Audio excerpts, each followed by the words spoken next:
Here's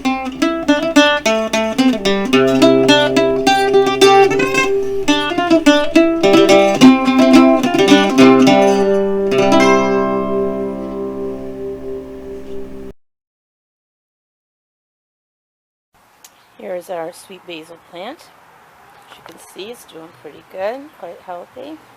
You can also see right here, it's going to go to flower. It's going to start to flower. If I pinch that off like that, then the plant will tend to branch out, and it will get, not only will it not be bolting, but it will produce side shoots. I've done it a couple of times, and if you can tell, oh, it smells so good. There are side shoots already from some of these. There's like 3 plants in here.